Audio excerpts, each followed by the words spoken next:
はい、ドスンと、ハズブロ、マーベルレジェンド、レッドシーハルクと、ヒプノハスラー2体の紹介。パーケ裏を見ると、ヒプノハスラーシリーズのラインナップはこんな感じで、ベティの方は、これ何かのシリーズではなくて単体での発売か？よし、ではね、そんなベティを開けていこう。よいしょ。よいしょ。出てこい、出てこい。エリザベス・ロスト。これね、素体の方が気になるんですよね。下半身とか顔とか流用どうなんでしょうかね。よし。では、ヒプノハスラーの方はパッケージ破らなきゃいかんので、中身の方すべて取り出していく。ではまず、アントワーヌ・デルソイン、ヒプノハスラーを見ていこう。70年代から存在するスパイダーマンのヴィランです。もともとストリートギャングで催眠音波を発生させるギターなど様々な機械を発明。ミュージシャンとしての才能も備わっており、ヒプノハスラーと名乗って様々な悪事を働く。基本的な素体は何かしらの流用であると思うんですけども、肩の色分けされている部分や電撃を放てるベルト、ナイフガスが仕込まれているブーツなど、存外専用パーツは多い。頭部を見てみましょう。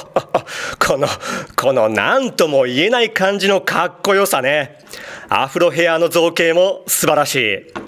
相手に幻覚を見せることができるゴーグル、ぐるぐるレンズもしっかり再現。ヘッドホンももちろん造形。自身が奏でる催眠音波に当の本人も免疫がなく、そこをスパイダーマンにカンパされヘッドホンをむしり取られ、自分も催眠状態に陥り自爆するという最高のオチも持ち合わせている。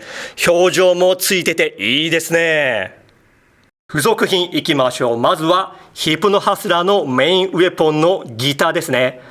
自分ギターあまり詳しくないので下手なこと言えないんですけど、パッと見ですけど、ここのダブルカッタウェイを見るとおそらくストラトキャスターをモデルとしているんでしょうかね。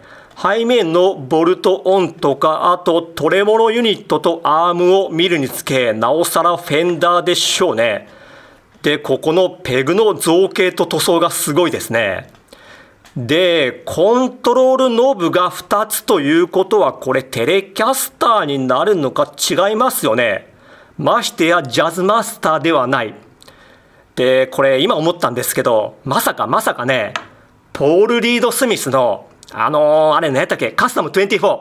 そっちをモデルとしているんでしょうかね。なんかそっちに見えてきましたけども、まあね、マーベルレジェンド程度と言っちゃあれですけど、普通にストラトでしょう。で、ピックガードの造形がないのが寂しいんですけど、ここ、ボディにピックによる擦れ傷と思われるものが造形されているんですけど、これまさか、レリック加工になるのか？どうなんだ？まあいいか。っていうかね、このヒプノハスラーね、作品によっては確かレスポールシェイプのようなギター持っていたのを見たので、ギター好きあるあるで何本も所有しているんでしょうね。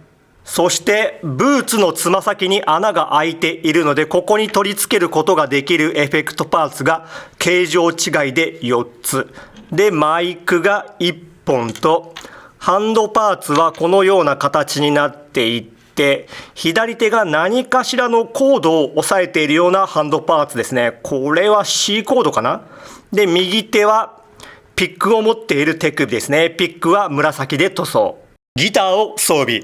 これ、いい位置に合わせるのが地味に難しかった。このストラップが長いので、おのずとローポジションかつネックが上になる構えになってしまう。ヒプノハスラーにロックスタイルはあまり似合わないかな。で、素体そのものはシンプルなので普通によく動きます。ただ、少し古めの素体を使っているのか、バタフライ機構がなかったり、お腹が縦軸のみだったりするので、そこがちょっと残念。このお腹の仕様ね、前はそんなに気にならなかったんですが、新素体を見慣れた昨今、この構造はちょっと嫌ですね。これキャラデザインがぶっ刺さったんで購入したんですけど、こうやってまじまじ見るとめっちゃかっこいいですね。一見色物のネタキャラに見えがちですが、開封して手に取って動かして遊んでいるとかっこよさがどんどん増しますよ。これはダズラーを隣に並べてもいいかもしれない。では次にエリザベス・ロス・ベティですね。レッドシー・ハルクを見ていこう。まあこの人もね、いろいろありすぎるキャラクターでして、アメリカ空軍将軍サディアス・ロスの娘で、ブルース・バナー・ハルクですねの恋人。なんやかんやありまくって、まずモードックにハーピーという怪物に改造されてしまう。そこからさらになんやかんやで、先に言ったお父さんサンダーボルト・ロス将軍がレッドハルクに変身。長らくブルースと接触していたベティは微量のガンマ線を浴び続けていて、ガンマ線中毒になってしまう。そんな時アボミネーションというヴィランにハルクへの見せしめとして毒殺される。しかしここからもさらになんやかんやで、レッドハルクと同じ過程でレッドシーハルクとして復活する。全体を見てみよう。こちらは結構前に発売されたシーハルクですね。並べてみると、流用ではない箇所は、まず頭部は当然として上半身のコスチューム、そしてこの手袋が破れているようなパーツ、これ別パーツなんですけど、これは追加されていますね。それ以外は流用じゃないかな。ハンドパーツもおそらく流用。上半身の服は別パーツで素体に取り付けられているんですけど、これはさっきも言った通り一目瞭然で新規ですね。で、その下にある胸の素体なんですけど、これも流用だと思うんですけど、どうだろうね。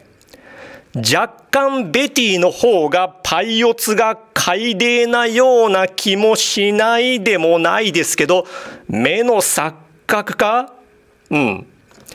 で、このコスチュームなんですけど、ドミノから剥ぎ取ったもの、レッドシーハルクがニヤニヤしながらドミノの服ぶんどるとき脱がすんですけど、そのシーンがめっさエロい。下半身は丸々流用ですね。まあ元々の出来がいいので悪くはないんですが、レッドシーハルクにはデニム生地じゃなくてレザー感が欲しかったかな。新規パーツの頭部を見てみよう。レッドシーハルクはどんなアーティストが描いてもあまり変わらない印象があるので、あらゆるシリーズを再現したとも言える馴染みある頭部になっていますね。髪の毛の赤くメッシュが入った部分、これは別パーツで再現している。ハルク系には必須パーツの食いしばり顔。出来そのものはいいですね。非常によくできている。かっこいい。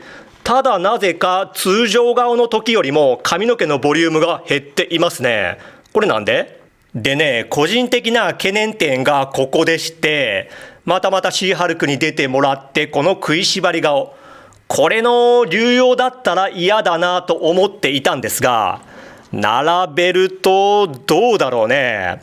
当然髪の毛は新規として、これもさっきの胸同様、流用な気もしますし、違う気もしますけども、頭髪および塗装の違いによる目の錯覚なのかな。これもし新規なら叫び顔にしてもよかったのではと思いますね。シーハルクと戦わせても気にならないので、いっか。可動範囲、まずは頭部。この髪の毛が干渉するので、後ろへはほぼいけない。これは通常側も同じ。うつむきがここまでいけて、ぐるりと一周回って傾きも若干取れる。肩にバタフライ機構はなくて、横へはここまでいけて、ぐるりと一周で腕の付け根で回って二の腕バイセップスがあって、肘がここまでいけて、手首はこのような可動ですね。胴体接続箇所は胸のみですね。腰にはなし。後ろへはここまでいけて、前はほぼいかないですね。ここほんと改善してほしい。これ素体古いんでね。股関節に引き出し機構はなしで、前はこうで、後ろへはここまでいけて、股割りできて、ももにロール、膝が二重のここまでで、足首、後ろへはこう、前へはこう、傾き取れて、つま先可動はありません。付属品の方は、握り手と何かをつかむ用の手首が左右分と、サイが2つ。これは作中、レッドシーハルクがドミノとエレクトラの2人と戦うんですけど、さっきも言った通り、ドミノの服をレッドシーハルクがグヘヘヘとばかりに脱がすんですね。その時エレクトラがやめろーと後ろからブスッとこのサイで刺すんですけど、それを引き抜いて己の獲物としたっぽいんですよね。そういった理由からサイが付属すると思われる。サイズ比較としてマキシマムスパイダーマンと並べてみよう。このヒプノハスラーね、実写化の噂もあったんですが、どうなったんでしょうね。マキシマムハルクと並べてみよう。この2人の恋愛観が俺には理解できない。ついたり離れたり離れたりひっついたり。お互い好きなら一緒におったらええがな。最後にハルクの息子のスカーと並べてみよう。まだレッドシーハルクの正体が不明な時、このスカーの背後からの一撃により変身が解け、レッドシーハルクがベティだと判明するんですね。